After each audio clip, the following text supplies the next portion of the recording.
So episode 1, JR Connect. Start off with our JR Property as a business. Real people redefining property. That's one of our big pillars here. Jack, what do you reckon? What is that? How do we come about it? And maybe talk a little bit about the story and how that all kind of unfolded. Yeah, definitely. So it's quite funny. Obviously, we've been good mates for quite some time. Both went to school together. Long time. Very long time. Yeah, so both went to school together, and I actually wouldn't say we were definitely mates, but we weren't best mates back then. It's obviously once we finished up school, both got into real estate pretty much at the exact same time, just in different areas. Yeah. So and I think that's what really sparked our friendship was both getting into the same industry, and I reckon for the 9 years that we've been in it, we've pretty much spoken every day about real estate. But yeah, it's quite interesting how we've both come from different but similar paths. Yeah. Obviously, the reason I initially got into real estate was right when I was sort of figuring out what I wanted to do when I was finishing up year 12. Mum and Dad were actually selling a few of our grandfather's properties, and one of them in Pakenham South actually went to auction, and I sort of witnessed that, and I was a part of it. Cool. So yeah, that was pretty exciting, and it just got me thinking about property in general, and so then I went off and finished year 12 and went to uni at RMIT for a year and studied property valuations. But yeah, it was quite interesting because I remember being at the gym one day, and a good old friend of mine, his name was Hans, he struck up a conversation with me at the gym. Yeah. And just said straight out, he just said, you would be really good in real estate. And he actually said that I know someone who's looking for an assistant. And so he linked me up with a top agent in that area, and pretty much got offered the job on the spot. So cool. Deferred the uni course and then got stuck into it as an assistant, and pretty much just learnt the ropes. So that was a really good sort of starting point for me. And I guess in real estate, it's very well known that you do tend to jump around quite a lot. Yeah. And I you see it all the time. Oh, you do. You do, definitely. And I was certainly that type of person. It probably took me a few different agencies and areas. I needed to sort of just dip my foot into a few different areas to figure out where I wanted to sort of end up and where I wanted to work. So obviously that I first started out in the Pakenham area, which is near where I grew up on a farm. Yep. And then ended up heading into Bayside. So I worked at Gels Craig under a top agent. How was that? There. Yeah, it was good. It was very eye-opening because it was a very high-performing office, high volume. It was actually a 3-office network, so it was Bentley, Brighton, and Carnegie. So it was a big sort of office, big network, and it was really good to see how these top performers ran their businesses. And I kind of sat next to the owner of all 3 businesses for my time there. So that was just phenomenal experience just to see how he ran the business and how he ran his sales business as well. So just learnt so much in that time. But yeah, I ended up, obviously I didn't grow up in that Bayside area, so got to a point where I loved the people that I was working with. I did love the area, loved the beach, that type of stuff, but I did feel a little bit isolated in a way because I didn't really have any friends or family in that area. So I decided to come back to Berwick, and then I worked at one of the agencies in Berwick for a good 3 years. A lot of people would know my old director there. His name was Paul Dabb. I'm sure he's... Dabby. Yes. Yep. I'm sure he's fine with me dropping his name in this podcast. He's... He pretty much taught me everything I know, and he's very much a mentor for me even to this day. So he was fantastic just to learn the ropes and really just get myself sort of entrenched in the Berwick marketplace. Yeah, nice. Yeah. We were actually in the market at the same time, and we were actually competing against each other in a couple of listings. We were. I think I beat you on every single one. Oh, I think the tally might say otherwise, but yeah, because obviously you being a farm boy through and through, going to the beach and then coming back, probably would have felt a bit like a return home almost. It did. Definitely did. So from Berwick, where did you go from there?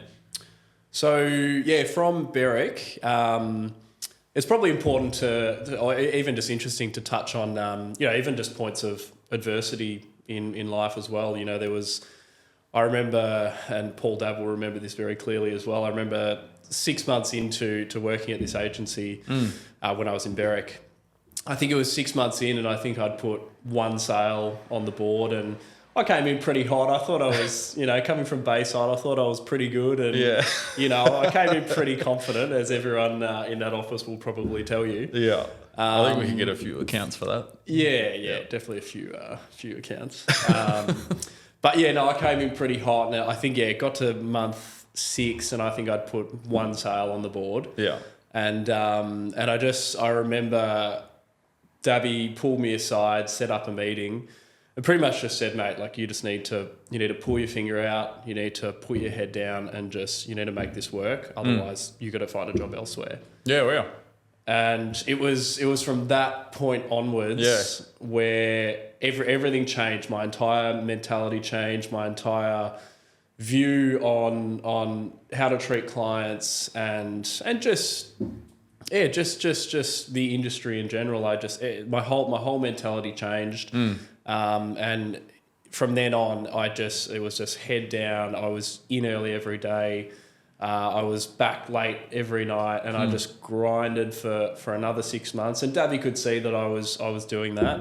And got to a point. Yeah, it was about 2.5 years later where I was then sort of at one point there was a couple of months where I was the top performing salesperson in that office, and it was just a compounding effect over that year since he sat me down, and so it got to a point where I was performing really, really well and making a name for myself. Cool. And then ended up getting an opportunity to buy into a business down in Druin and Warrigal. So back to the farm.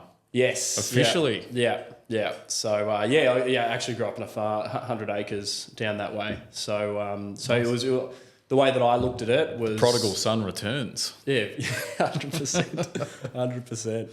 I looked at that as a way to sort of get back to the roots and be sort of closer to mum and dad and the farm as well. Cool. And so obviously went down there. Learned the ropes of how to run a business, how to manage people, that type of stuff, and that was invaluable. Just being able to just to see how a business operates from the back end, because it is very different when you look from the outside in as opposed to being on the inside. Yeah, definitely. So that was invaluable, and had some good people around me there, and that was really, really good fun, but. Probably same thing. For some reason, I've just always had this. There's always been something pulling me back to Berwick, whether it's Bayside back to Berwick, Druin Warrigal back to Berwick. Yeah. This is just obviously went to school locally here with you. Yeah. I always felt like in the back of my mind this was where I wanted to be. Yeah. Obviously, it got to a point where I was considering my options. Went on a sabbatical. I did. I was considering my options, didn't know what I wanted to do, finished up at the old business, and then I remember I went away to Europe for a couple of months, because really I got, ever since I finished school, it was just work. Yeah. That was the influence of mum and dad. And so I never had a gap year. I never went on holidays. It was just work for 7 years straight. Yeah. So I thought, all right, while I'm young, need to get away, see the world, and I certainly did. And then I remember I got back a couple of months later, still didn't know what I wanted to do. And then I remember talking to you, and same thing goes. You didn't really know what you were wanting to do. And then, we were both just kind of converged, and we were both at a very similar point where we didn't know what that next step was. Yeah. And then I just remember, obviously we just had that conversation where we both wanted to operate in a similar way. We had a similar vision in regards to growth and how we wanted to treat people and how we wanted to deal in real estate. And everything just seemed to align. Yeah, 100%. Well, I mean, real estate as an industry doesn't really have the best name, and I suppose the customer experience for a lot of people isn't always the best one. So that was the kind of the number one thing that when, we had a bit of a chat was like, well, we need to put that as the number one thing. Everything else is kind of second to that, 100%. Present a property really well and negotiate and all that sort of stuff is very important, but the actual client experience is the number one thing, or how that person, is dealt with is what gives you, a name and an industry, reputation. And without that, it's very, very hard to continue in a long-term fashion. And obviously we've got, plenty of years ahead of us, but it's it's very interesting. Like, as that was the big focus for us. Yeah. And obviously is, from this year and beyond. Yeah. That will never change. Yeah. Ever. It is a core pillar of what we're about and what we truly believe. And it seems as though already, after our first year, it really seems as though that's what our clients, past sellers, past buyers, anyone that we generally deal with, says that that's how we stand out and that's how we are different to anyone else. It's just a very personalised, very personalised approach. And the client is looked after, and put first at every point of the process. Yeah, definitely. Yeah, absolutely. So without Dabby putting the grill on you, things might have been different. Oh yeah, I reckon I'd be in all sorts if it wasn't for the big fella. Yeah. Oh, it has to happen. I mean, sometimes I was in a similar position where it was kind of going through, like as you said, we got into real estate at the same time. I have always kind of worked in Berwick, and the first 18 months of my real estate career was very much, working alongside someone, getting exposure to the industry, learning the industry and all that sort of stuff. And as you do, once you kind of build up, you're a part of something, you sell a few houses and you're full of confidence and you go, at 19 or 20, I've got it all worked out. So you think. And you quickly realise that you don't, and that you need to, there's a lot that goes into it when, it's all on your back and you're a lead agent and you're not kind of working alongside a team. And same thing, it was like a sink or swim mentality, and I sunk big time. It was, a rough 6 months. And I was like, same thing, had the conversation, and it was like, this is not working. And if you don't fix it, then... And I remember it only dawned on me like a week after I had that conversation, where in the meeting, it was, from their point of view, it was very clear, hey, it's not working here if you don't change things. But I only realised that a week later. I was like, oh, so if I actually have to change something here, otherwise I don't have a job. Yeah. And I was like, oh shit. And it's so funny how we were both in the exact same position, and you can't, when you do have that flick of the switch moment, you realise that there's no plan B. Well, I realised there was no plan B. Yeah. It's like, if I can't make it here, it's like I can't really make it anywhere. So I have to make this work. Yeah. There's no other option. Yeah, that's right. And so from there, I moved on from that agency, and that's also something too that probably we're a bigger testament to, is that if the environment that you're in isn't the right one, it is okay to change it, and it's okay to get yourself in an environment where you are surrounded by different people that you can learn from or work with, or build your journey that way as well. And so I moved on and started at a different agency in the area, and was there for about 6 years, and from the moments, and we were talking about this the other day actually, was 6-7 years ago, you were hustling to try and get a listing. You were, doing everything you can. You were ringing these people like they probably thought, I was as desperate as ever, and I was. Have no idea who you are. No idea who you are. Yeah. They're like, why are you calling me? And then to like fast forward 6-7 years, you get a call now from someone who goes, hey, can you sell my house? I'm ready to go, and you've never met them.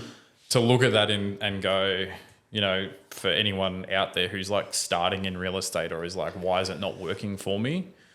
It takes years, and it takes compounding year after year after year to actually get to the point where someone will pick up the phone and ring you and go, can you sell my house, or can you just give us some advice?